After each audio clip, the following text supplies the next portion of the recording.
Now we're joined here in the studio by Wade Mathews, who's with the Utah Division of Emergency Services. And people are thinking a lot about what they need in the event of emergency right now because of the hurricanes in Florida and in Texas, and also because of there have been swarms of earthquakes going on right now as well. I just like that a lot of earthquakes is called a swarm. And so...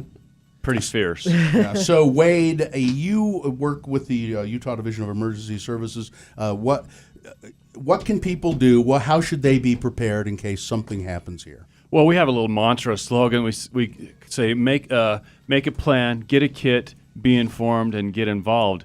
And there's so much to do that it can be a little bit overwhelming when you think about all the things that it takes to be totally prepared or ready, for, if you will. But we just try to encourage people to take it one piece at a time. Just do something. Take action towards preparedness and get over that scary bump just to get started. So what's as you say, how can they start without spending any money, for instance? Okay, and when we're talking about spending money, of course, disaster supply kits, food and water storage, those are the basic things that you'll need to do to spend money for preparedness. But there's so much more. First of all, knowing the protective actions. That's part of preparedness. And if we don't know how to survive a disaster, the rest of our plans don't really matter.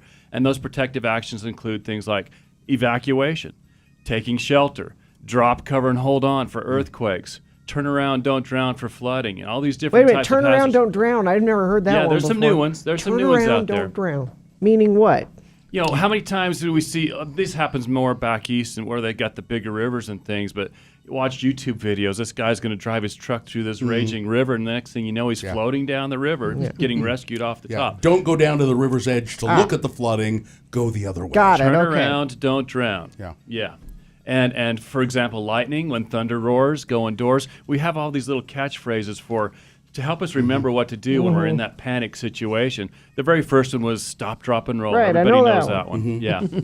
Duck and cover. That's the nuclear it's explosion. But that developed into drop, cover, and hold on for earthquake protection. So knowing the protective actions is a great thing, and that doesn't cost a dime to learn the protective actions, and that's what's going to save our lives. So evacuation plans, I guess you're talking about knowing, just the best way to get out of your house if it's on fire or if there's been an earth. But then, are there evacuation plans for leaving Salt Lake City? There may be, and those would be provided by the local emergency managers, telling us which direction's the best way to go and where the shelters might be, and to avoid the danger area. And I don't know any scenario really that would cause us to need to evacuate the entire valley, even the Salt Lake Valley. But knowing the protective action, take your disaster supply kits with you. You're going to be evacuating in your own vehicles. We're not going to come around and pick everybody up. How do you put together a kit? A flea bag. Okay, well, first of all, your disaster supply kit, they're basically all the same. 72-hour kits, a car kit is a smaller version, and it's the basic supplies that you'll need to survive for however long the emergency is going to last. 72 hours. Until you can get home. Supposedly. Yeah, okay. After Katrina, they said have at least a 5-day supply of food and water. Something else people don't think about for evacuation is making a list of those important items that you can't live without, that are irreplaceable, that if your home is destroyed when you get back, you still have those important things. Wills, deeds, titles, collections, photo albums, journals, family histories, heirlooms. And you make a list of those things now. Don't wait for the evacuation order to happen, because that's when we panic. You've already thought about it.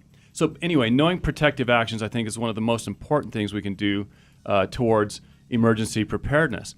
Communication is another one. This is also free. Yeah. And on our website, bereadyutah.gov, we have a form ready to fill out, download and fill out. You put in your out-of-state telephone contact.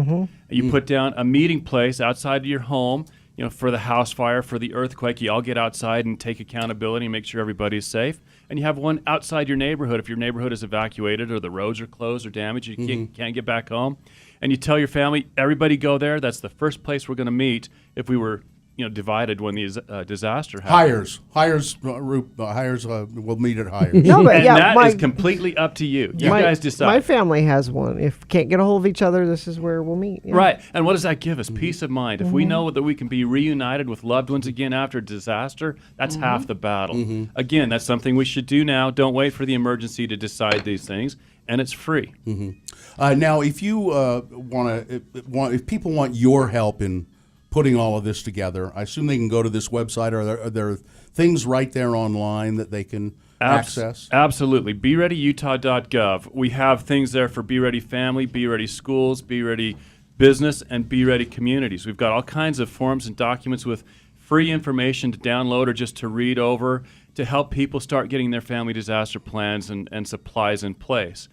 We can also come out to your community organizations, church groups, and teach some small classes and set up emergency preparedness information booths as well. And then there's, I see that you've given us a handout here, disaster supply kit, and it tells you pretty much everything you might need in one of these kits. And this is really, even now we're talking about spending a little money here, but not a lot. There's no Pop-Tarts on here. It's got to be. Here's the thing. Here's what I say about disaster supply kits. Personalize your kits. If you love Pop-Tarts, put Pop-Tarts in your Okay. kit. It says 3 days supply of non-perishable food. that counts. That's Okay. a Pop-Tart. All right. Twinkies would fit with that as well. Yeah, jerky.